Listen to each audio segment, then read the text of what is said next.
আসসালামু আলাইকুম।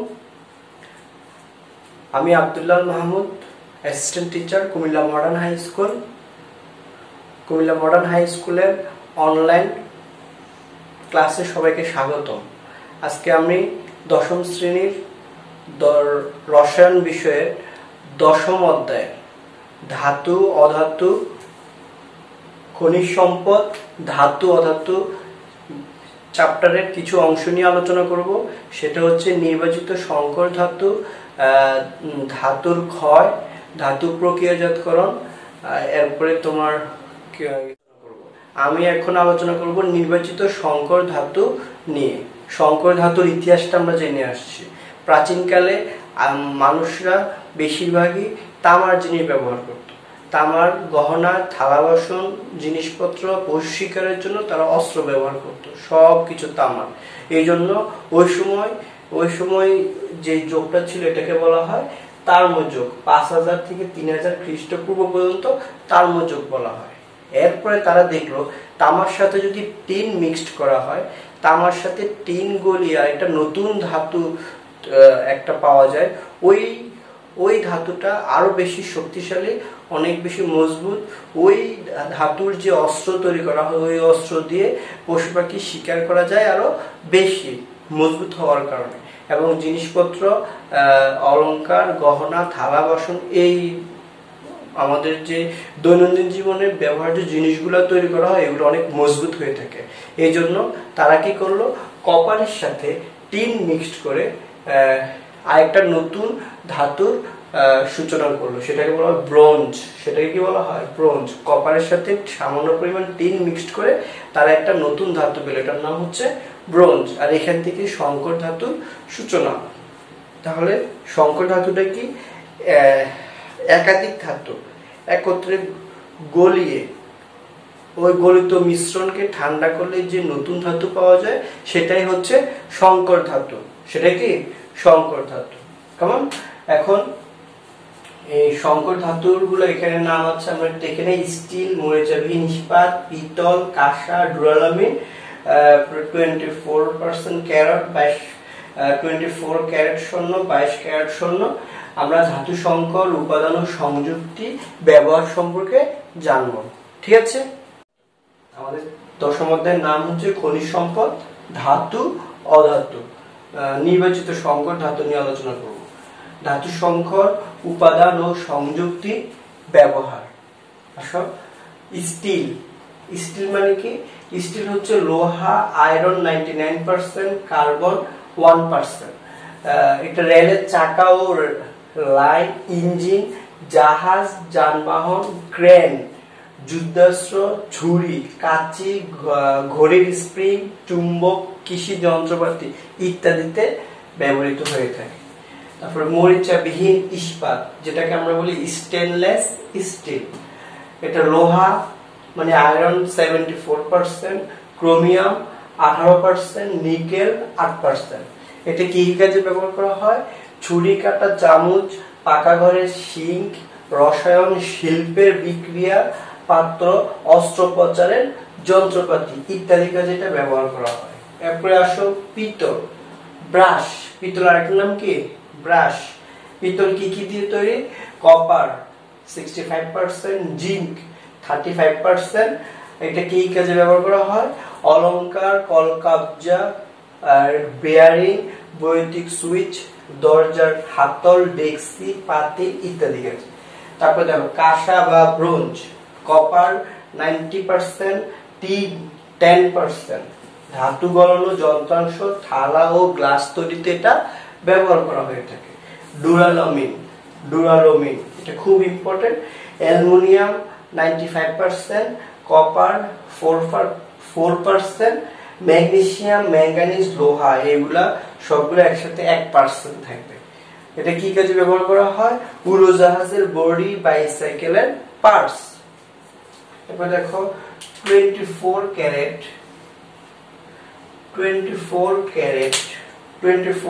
স্বর্ণ, 100% স্বর্ণই থাকবে। এটা ব্যবহার করা ডেন্টিস্ট্রি, মুদ্রা, ইলেকট্রনিক সংযোগের কাজে। 22 ক্যারেট স্বর্ণ, এটা স্বর্ণ 91.6%, কপার ও অন্যান্য ধাতু 8.33%। এটা অলংকারের কাজে ব্যবহার করা হয়। ঠিক আছে, 21 ক্যারেট স্বর্ণ আছে, ওটার মধ্যে স্বর্ণের পরিমাণটা কমে যাবে এবং অন্যান্য ভেজালের পরিমাণটা একটু বেড়ে যাবে। আচ্ছা, তাহলে দেখো এই যে এখানে এক একটা সংকর ধাতুর মধ্যে একাধিক ধাতু বা অধাতু যুক্ত থাকতে পারে। এখন এই যে আমরা সংকর ধাতুগুলো দেখছি, এখানে একটা ধাতু আছে প্রধান ধাতু আর একটা হচ্ছে অপ্রধান ধাতু। তার মধ্যে যে ধাতুর শতকরা পরিমাণ বেশি সেটা হচ্ছে প্রধান ধাতু, আর যেটার শতকরা পরিমাণ কম ওইটাকে বলা হয় অপ্রধান ধাতু। দেখো তাহলে স্টিলের মধ্যে লোহা এবং কার্বন, এই স্টিলটা তৈরি হয় লোহা এবং কার্বন দিয়ে। তাহলে এখানে কোনটা প্রধান কোনটা অপ্রধান আমরা বুঝবো কিভাবে? এখানে লোহা 99%, আয়রন 1%, তাহলে আমরা দেখতে পাচ্ছি লোহার পরিমাণটা বেশি, তাহলে লোহা হবে এখানে প্রধান ধাতু, এখানে কার্বন হবে অপ্রধান ধাতু। জি, মরিচাকে নিষ্পাতের মধ্যে আছো, এখানে সবচেয়ে বেশি পার্সেন্টেজ হচ্ছে লোহার, এটা তাহলে লোহা হচ্ছে এখানে 74%, এটা প্রধান ধাতু, ক্রোমিয়াম এবং নিকেল হবে অপ্রধান ধাতু। সেম পিতল বা ব্রাশ, কপার 65, জিঙ্ক 35%, তাহলে এখানে কপার হবে প্রধান ধাতু আর জিঙ্ক হবে অপ্রধান ধাতু। আশা করি সবাই ঘটনা বুঝতে পারছো।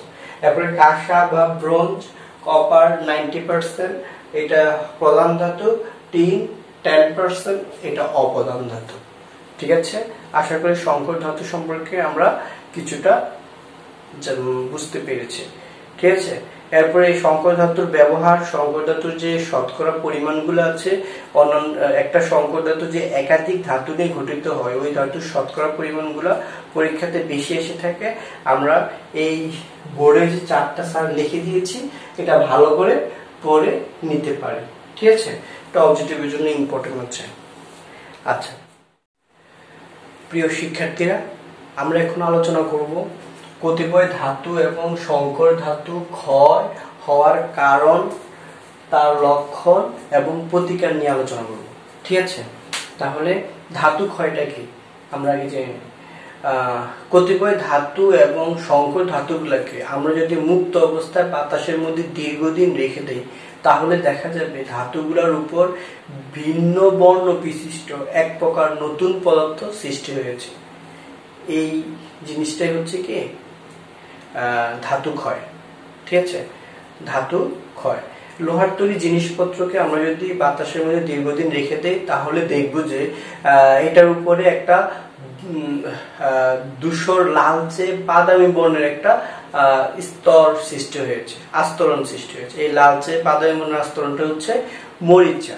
ঠিক আছে, তাহলে লোহা ক্ষয় হয় এই মরিচা পরে। তাহলে মরিচার সংকেতটা আমরা একটু জেনে নিই। মরিচা Fe2O3NH2, পানিযুক্ত ফেরিক অক্সাইড এবং পানিযুক্ত ফেরিক অক্সাইডকে মরিচা বলে, পানিযুক্ত ফেরিক অক্সাইডকে মরিচা বলে।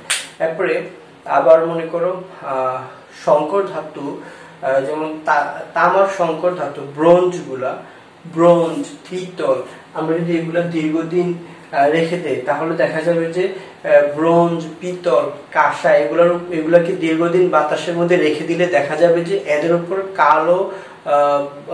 কালো বা বাদামি বর্ণের এক প্রকার নতুন বর্ণ বিশিষ্ট একটা নতুন পদার্থের আস্তরণ সৃষ্টি হয়েছে। এইটা হচ্ছে তোমার তারমহল। এই তারমহলের মাধ্যমে কপার ধাতু ক্ষয় হয়ে থাকে। ঠিক আছে, বাতাসের মধ্যে জারণ বিজারণ বিক্রিয়ার মাধ্যমে, জারণ মানে কোনো একটা মৌল ইলেকট্রন ছেড়ে দিচ্ছে, আবার কেউ ইলেকট্রন গ্রহণ করছে। ইলেকট্রন আদান প্রদানের কারণে, জারণ বিজারণ বিক্রিয়ার কারণে মূলত এই ক্ষয় হয়ে থাকে, ধাতু ক্ষয় হয়ে থাকে।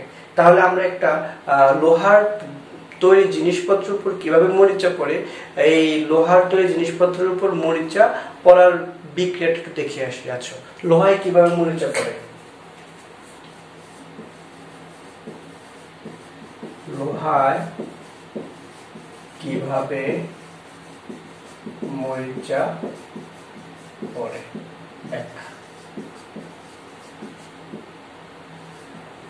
আমরা যদি দীর্ঘদিন লোহার তৈরি জিনিসপত্রকে বাতাসের মধ্যে রেখে দিই তাহলে দেখা যাবে যে এই বাতাসের মধ্যে অক্সিজেন থাকে এবং পানি থাকে। বাতাসের অক্সিজেন এবং পানি লোহার জিনিসের উপর বিক্রিয়া করে তারপরেই তোমার বাদামি, লালচে বাদামি বর্ণের একটা আস্তরণ সৃষ্টি করবে। তাহলে এখানে বাতাসে যে পানি আছে পানিটা ভেঙে যাবে, বা বাতাসের পানিটা ভেঙে কি উৎপন্ন করবে? বাতাসের পানি ভেঙে তোমার H plus OH minus ion উৎপন্ন করবে, H প্লাস OH মাইনাস। তাহলে এখানে জারণ বিজারণ, কে ইলেকট্রন ছাড়বে, জারণ মানে ইলেকট্রন ছাড়ন, তাহলে ইলেকট্রনটা ছাড়বে কে? এখানে ইলেকট্রনটা ছাড়বে আয়রন। কে ছাড়বে? আয়রন, লোহা। যেমন দেখো জারণ বিক্রিয়া, কিভাবে জারণ বিক্রিয়াটা হচ্ছে?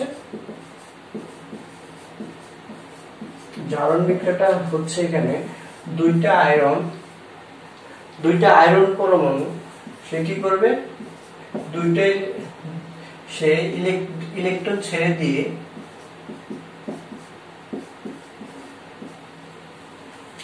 দুইটা আয়রন দুইটা চারটা ইলেকট্রন ছেড়ে দিয়ে দুই অণু আয়রন 2+ আয়নে পরিণত হয়েছে। দুইটা আয়রন চারটা ইলেকট্রন ছেড়ে দিয়ে তোমার আয়রন 2+, একটা আয়রন পরমাণু ছাড়বে, দুইটা ইলেকট্রন। তাহলে দুইটা আয়রন ছাড়বে কয়টা? 2 দুগুণে 4টা ইলেকট্রন। আশা করি কনসেপ্টটা ক্লিয়ার। এই যে এখানে আয়রন যদি বাম দিকে লেখো তাহলে ছাড়লে কি হবে? -2 ইলেকট্রন। আর যদি -2টা ডান দিকে লিখো তাহলে এটা +2 হয়ে যাবে, সমীকরণের মতো। এদিকে একটা ওইদিকে গেলে চিহ্ন পরিবর্তন হয়ে যায়, ঠিক আছে? এই ব্যাপারটা অনেকের কনফিউশন হয়। তাহলে এখানে জারণ বিক্রিয়া ঘটলো। কি বিক্রিয়া? জারণ বিক্রিয়া ঘটলো। তাহলে দেখো বিজারণ বিক্রিয়া কে ঘটাবে? এই ইলেকট্রনগুলো কে গ্রহণ করবে? ইলেকট্রনগুলো গ্রহণ করবে তোমার যে হাইড্রোজেন, অক্সিজেন আছে, এরা ইলেকট্রনগুলো গ্রহণ করবে। বাতাসের অক্সিজেন, 4টা হাইড্রোজেন, এই 4টা ইলেকট্রন গ্রহণ করে কি উৎপন্ন করবে? পানি উৎপন্ন করবে, ঠিক আছে? তাহলে জারণ বিজারণ বিক্রিয়াটা আমরা দেখে নিলাম, ঠিক আছে? এই যে 4টা ইলেকট্রন ছেড়ে দিল, কে? আয়রনের 4টা ছেড়ে দেওয়া ইলেকট্রন কে গ্রহণ করেছে? 4টা এই হাইড্রোজেন এবং অক্সিজেন, এরা কি করেছে? এই 4টা ইলেকট্রন গ্রহণ করে 2 অণু পানি উৎপন্ন করেছে। তাহলে দেখো এখন বাতাসের মধ্যে এই অক্সিজেন, পানি এদের সাথে বিক্রিয়া করে, অক্সিজেন H+ আয়ন এদের সাথে আয়রনটা বিক্রিয়া করে আয়রন 3+ আয়ন উৎপন্ন হবে। আয়রন কি উৎপন্ন হবে? Iron 3+ ion. দেখো 4টা H+ আয়ন, ঠিক আছে? অক্সিজেন, 4টা আয়রন অণু, 4টা আয়রন, 4টা H+ আয়ন, অক্সিজেন, এরা বিক্রিয়া করে কি করবে? এরা বিক্রিয়া করে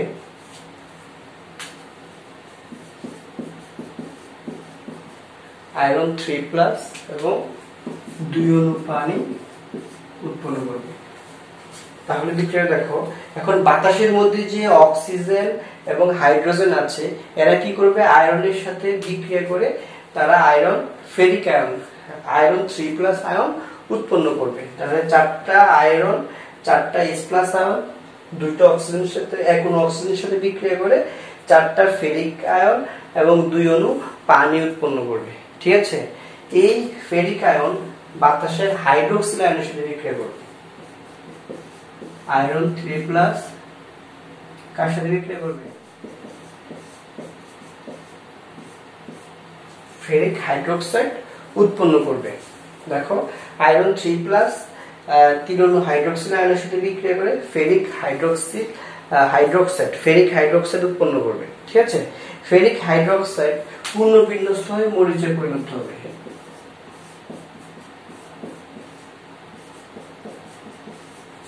Fe2O3 3H2, এটাই মরিচা। এই ফেরিক হাইড্রোক্সাইডটা ফেরিক হাইড্রোক্সাইড Fe2O3 এবং 3H2O তে পরিণত হবে। ঠিক আছে, ক্লিয়ার? তাহলে চারটা ফেরাস আয়ন, চারটা হাইড্রোজেন আয়নের সাথে এবং অক্সিজেনের বিক্রিয়ায় চারটা ফেরিক আয়ন এবং 2 অণু পানি উৎপন্ন হবে। তারপরে ফেরিক এবং 3 অণু হাইড্রোক্সিল আয়ন বিক্রিয়া করে ফেরিক হাইড্রোক্সাইড উৎপন্ন করবে। ফেরিক হাইড্রোক্সাইড কি করবে? ফেরিক অক্সাইড 3 অণু পানি উৎপন্ন করবে। ঠিক আছে, আশা করি সবাই। প্রতিকার,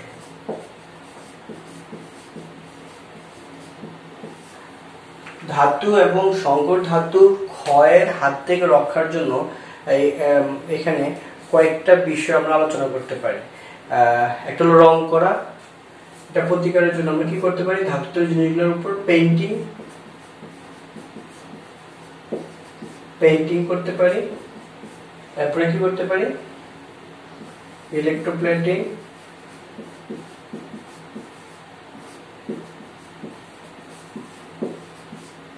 এরপরে আরেকটা কি করতে পারি? Painting, electroplating, galvanising.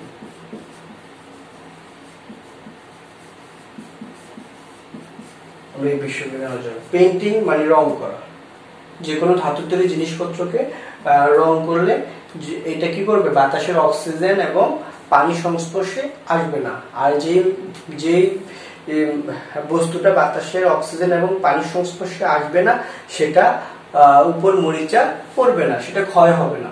ইলেকট্রোপ্লেটিং। আর গ্যালভানাইজিং কি? গ্যালভানাইজিং হচ্ছে লোহার তৈরি জিনিসের উপর জিঙ্কের প্রলেপ। কিসের প্রলেপ? জিঙ্কের প্রলেপ দেবো। এটা ইলেকট্রোপ্লেটিং লাগবে না, এটা যে কোনো প্রক্রিয়ায় দেওয়া যাবে। ঠিক আছে, মানে তড়িৎ বিশ্লেষণ প্রক্রিয়াটাকে জিঙ্কের প্রলেপ দেওয়া দরকার নেই, এটাকে যে কোনো ভাবে জিঙ্কের প্রলেপ দেওয়া যাবে। তাহলে আমাদের আলোচনার বিষয় হচ্ছে ইলেকট্রোপ্লেটিং। ইলেকট্রোপ্লেটিং হচ্ছে তড়িৎ বিশ্লেষণ প্রক্রিয়ার মাধ্যমে একটি কম সক্রিয় ধাতুর প্রলেপ দেব আমরা অধিক সক্রিয় ধাতুর উপর। এটাই হচ্ছে ইলেকট্রোপ্লেটিং। আমরা দুটি ধাতু নিয়েছি, একটি কম সক্রিয় আর একটা অধিক সক্রিয়। এখন অধিক সক্রিয় ধাতুর উপর আমি কম সক্রিয় ধাতুর প্রলেপ দেব। এই জন্য কম সক্রিয় ধাতুকে ব্যাটারির ধনাত্মক প্রান্তের সাথে যুক্ত করব, তার মানে এটা অ্যানোড। আর অধিক সক্রিয় ধাতুকে ব্যাটারির ঋণাত্মক প্রান্তের সাথে যুক্ত করব, এটা হচ্ছে ক্যাথোড। ঠিক আছে, তাহলে আসো আমরা একটা চিত্রের মাধ্যমে দেখি কিভাবে আমরা এই তড়িৎ বিশ্লেষণ, এই ইলেকট্রোপ্লেটিংটা করতে পারি। দেখো,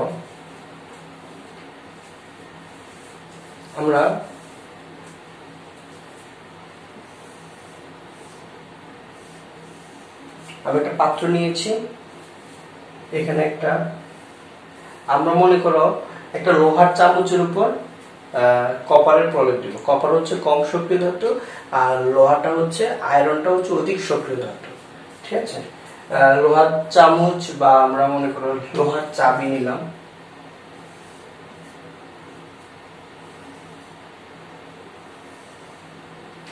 ঠিক আছে, তাহলে আমরা এটা হলো ক্যাথোড, এটা হচ্ছে অ্যানোড, এটা হচ্ছে কপারের, এটা হচ্ছে লোহার। ওকে, তো আমরা একটা ব্যাটারির সাথে যুক্ত করে দিই। এটা হচ্ছে মাইনাস, এটা হচ্ছে প্লাস। এখানে আমরা একটা তড়িৎ বিশ্লেষ্য দ্রবণ নিব। তোমরা জানো তড়িৎ বিশ্লেষ্য দ্রবণ নিতে হয়, এটা নাও কপার সালফেট দ্রবণ। এখন কি হবে? আমরা যদি ব্যাটারি কানেকশন দিয়ে দিই তাহলে কপারটা হবে অ্যানোড, আয়রনটা হবে ক্যাথোড, কারণ কপার ব্যাটারি ধনাত্মক প্রান্তের সাথে যুক্ত আর আয়রন এটা ব্যাটারির ঋণাত্মক প্রান্তের সাথে যুক্ত, এটা হচ্ছে ক্যাথোড। আমরা এই লোহার চাবির উপরে কপার ধাতুর প্রলেপ দিব। এখন যখন আমরা ব্যাটারি কানেকশনটা দিয়ে দিব, সাথে সাথে কি হবে? কপার ধাতু ক্ষয়প্রাপ্ত হয়ে যাবে, সলিউশনের মধ্যে কপার 2+ আয়ন উৎপন্ন হবে। এই কপার 2+ আয়নগুলো কি করবে? এই ক্যাথোড দণ্ডে এসে ইলেকট্রন গ্রহণ করে এই লোহার উপরে এই কপার ধাতুর প্রলেপ সৃষ্টি করে ফেলবে। তাহলে এখানে বিক্রিয়াটা কিভাবে হয়? আমরা অ্যানোড এবং ক্যাথোড বিক্রিয়াটা দেখি। দেখো অ্যানোড রিঅ্যাকশন,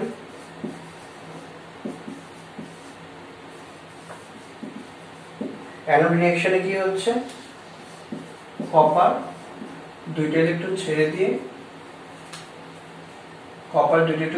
কপার 2+ আয়ন উৎপন্ন করলো। এই কপার 2+ আয়ন সলিউশনের মধ্য দিয়ে আবার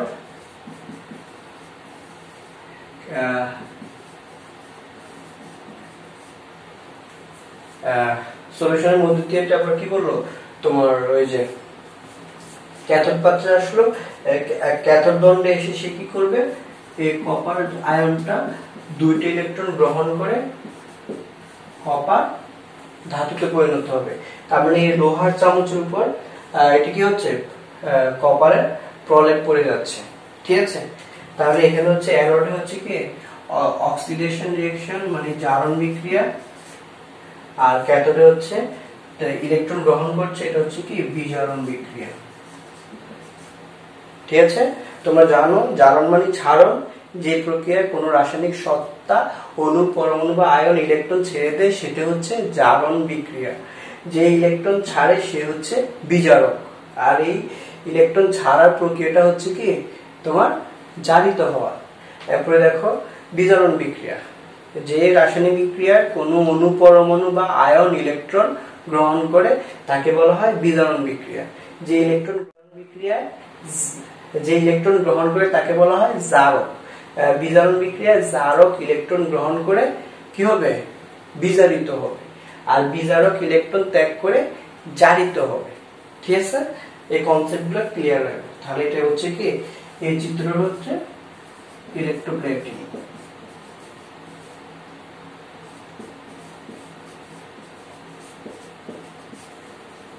তো এই বিশ্লেষণের মাধ্যমে আমরা ইলেকট্রোপ্লেটিং করলাম, ঠিক আছে। এখন আসো, আশা করি সবাই এই কনসেপ্টটা ক্লিয়ার হয়েছে। তারপর ধাতু পূর্ণ প্রক্রিয়াজাতকরণ,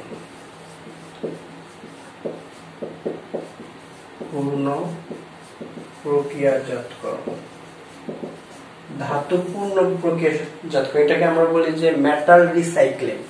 রিসাইক্লিংটা হচ্ছে একটা জিনিস তুমি ব্যবহার করলা, এটাকে ফেলে দিলা, আবার তুমি কি করলা, ফেলে দেওয়া জিনিসটাকে আবার নতুন করে এটাকে ভেঙে চুরে আবার নতুন করে আরেকটা নতুন যে মানে ব্যবহার উপযোগী জিনিসে পরিণত করলা। এই প্রসেসটা হচ্ছে মানে ফেলে দেওয়া জিনিসটাকে আবার নতুন করে ব্যবহার করাটা হচ্ছে কি রিসাইক্লিং। তাহলে দেখো রিসাইক্লিংটা খুব গুরুত্বপূর্ণ, কারণ আমাদের যে ধাতু বা আমাদের যে ধাতুর উৎস আছে এইটা খুব সীমিত। আমরা যদি এখান থেকে ধাতু নিষ্কাশন করে ফেলি তাহলে আগামী 120 বছরের মধ্যে সকল আমাদের ধাতু সম্পদ একদম সীমিত। আমরা যদি মানে অতিরিক্ত ভাবে ধাতুর জিনিসপত্র ব্যবহার করা শুরু করি তাহলে একসময় ধাতু শর্ট হয়ে যাবে, ধাতুর অভাব দেখা দিবে। তাহলে আমরা কি করতে পারি, রিসাইক্লিং করতে পারি, ঠিক আছে। মানে আমরা যেমন অ্যালুমিনিয়ামের জিনিসপত্রগুলো পুনরায় ব্যবহার করতে পারি। আমরা যদি কোনো অ্যালুমিনিয়ামের জিনিস ব্যবহারের পর ফেলে দিই তাহলে এই ফেলে দেওয়া বস্তুটাকে আমরা যদি আবার নতুন করে রিসাইক্লিং এর মাধ্যমে ব্যবহার উপযোগী জিনিসপত্র তৈরি করতে পারি তাহলে আগে যেখানে তোমার প্রোডাকশনে জ্বালানি খরচ হতো তার মাত্র 5% খরচে তুমি আবার কি করতে পারো, নতুন একটা অ্যালুমিনিয়ামের জিনিস তৈরি করে ফেলতে পারো। খরচ অনেক কমে গেল, আগে 100 টাকা খরচ হলে এখন 5 টাকা খরচ করে তুমি অ্যালুমিনিয়ামের জিনিসটা তৈরি করতে পারবে। পরিত্যক্ত লোহাকে লোহা তৈরি কারখানায় প্রেরণ করে সেটাকে আবার পুনঃপ্রক্রিয়াজাতকরণ করা যায়। আমেরিকায় যে পরিমাণ কপার ব্যবহৃত হয় তারা তার 21% পুনঃপ্রক্রিয়াজাতকরণ করে তারপরে ব্যবহার করে। এরপরে ইউরোপ কান্ট্রির কথা যদি বলি, ইউরোপে যে পরিমাণ অ্যালুমিনিয়াম ব্যবহার করা হয় তার মধ্যে তারা 60% অ্যালুমিনিয়াম কি করে পুনঃপ্রক্রিয়াজাতকরণের মাধ্যমে তৈরি করে থাকে। তাহলে তারা কতটা সচেতন। আমরা যদি এরকম ভাবে রিসাইক্লিং, মেটাল রিসাইক্লিং এর মাধ্যমে সচেতন হতে পারি তাহলে এটা আমাদের জন্য অনেক উপকারে আসবে, ঠিক আছে। ধন্যবাদ।